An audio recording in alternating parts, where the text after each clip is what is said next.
Hello everybody. For your midweek video this week, I'm doing something a little bit different. We're coming from the boot room, my book nook to be precise, rather than the kitchen this week. But we're back on Saturday with a normal out and about video. But today I'm just trying something different. So let me know what you think in the comments.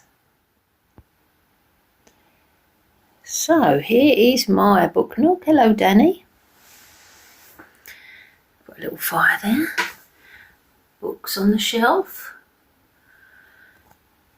And a comfy chair. Now I'm going to go and get myself a cup of tea and then we'll be all set. So I've got my cup of tea and I've got my little book of great poems. So let's begin. To mark Armistice Day yesterday, I'd like to read one of the famous poems that was written during the First World War. This is called In Flanders Fields.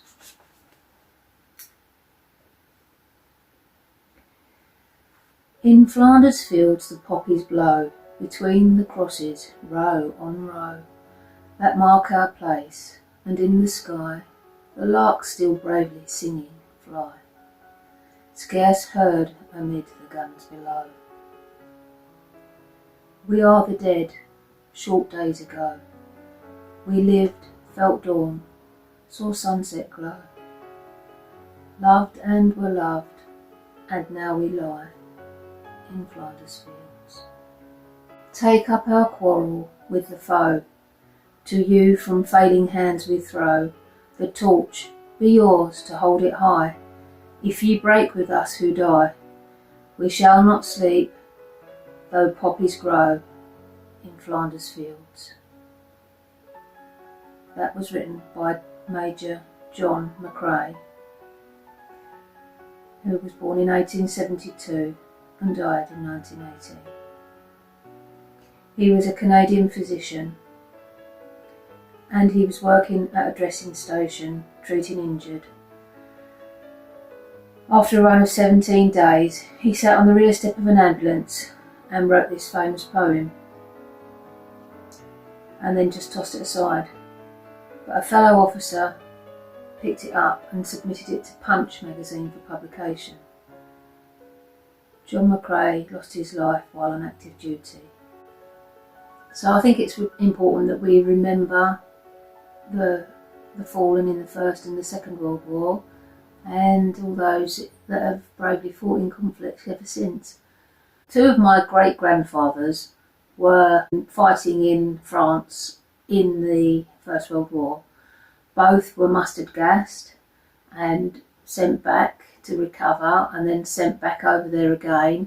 And one of them also got very badly injured with shrapnel, and the shrapnel was so close to his spine and spinal column that they couldn't take it out, so he had that in his body for the rest of his life, but he did live to a ripe old age.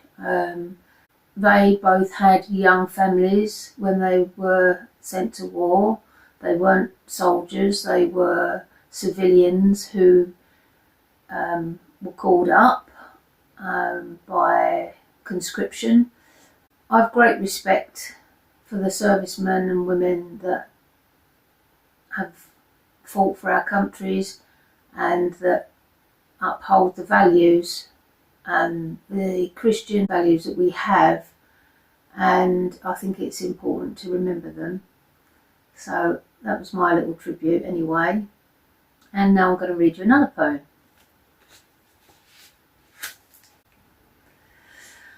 Robin Redbreast.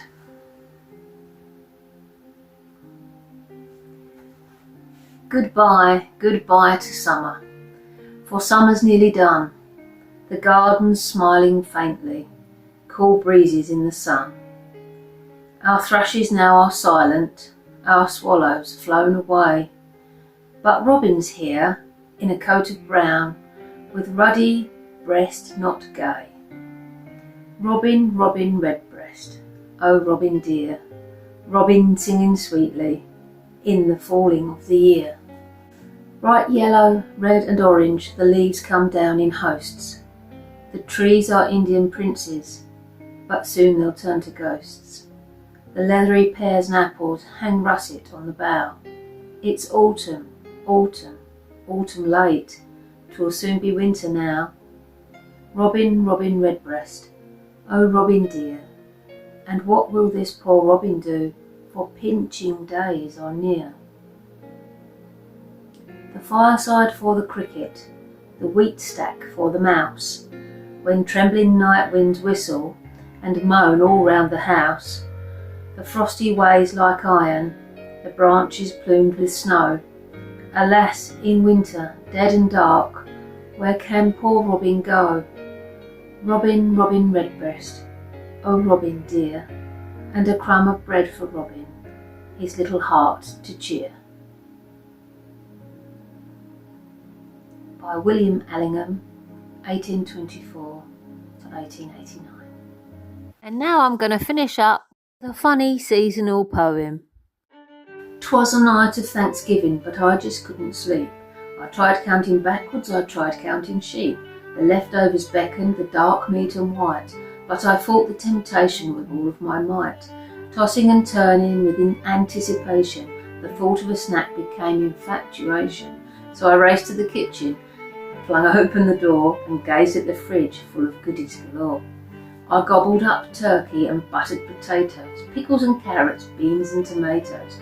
I felt myself swelling so plump and so round, till all of a sudden I rose off the ground. I crashed through the ceiling, floating into the sky, with a mouthful of pudding and a handful of pie. But I managed to yell as I soared past the trees, "Happy eating to all! Pass the cranberries, please!"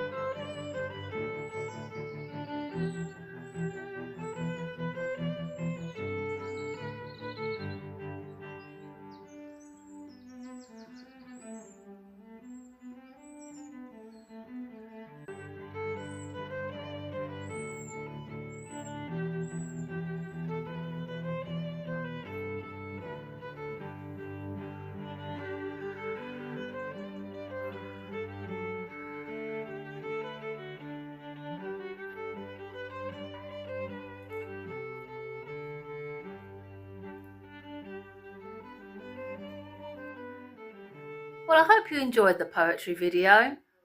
Next week we'll be back in the kitchen with another recipe for you, and on Saturday, don't forget, we'll be looking at some antiques and having some titch time. Thanks for watching. Don't forget to like, subscribe and leave a comment. Love to read your comments. It's always good to see what you've got to say. See you on Saturday. Bye for now.